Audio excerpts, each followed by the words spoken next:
Last week, you might remember the viewer who reached out with a concern about a downed fence that neither the city or the state or the adjacent property owner will claim at the northwest corner of Neil and McCarran.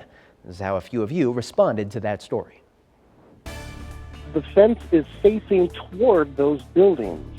Additionally, on that fence, there's an authorized parking only sign talking about no towing.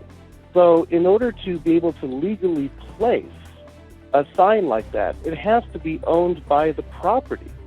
Now, the funny thing about this is that the alleyway in which this is speaking about, alleyway number 4, is not NDOT property, it's the city. The fence is facing toward the alleyway.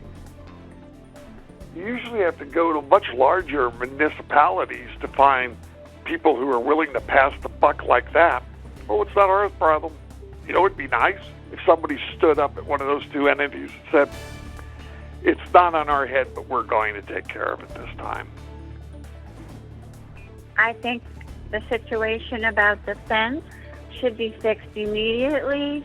Who cares who the fence belongs to? Safety for children comes first, like immediately. Yeah, this one has a lot of people talking on our social media pages too. So again, this is the video of where this happened. NDOT did provide me with some new information today. The agency's location survey found the fence line rests near the property between City of Reno and NDOT ownership. NDOT will now perform a field visit to further refine the property line surveys. NDOT has also requested the City of Reno provide potential residential ownership or maintenance agreements that could have taken place prior to the city transferring ownership of McCarran Boulevard to NDOT in 2009. NDOT says ownership of the residential fence was not included as part of that transfer. But again, as it currently stands, NDOT, the City of Reno, and the adjacent property are not claiming ownership of that fence, so it has still not been repaired. We'll continue to follow this one. Hopefully we get more info for you soon.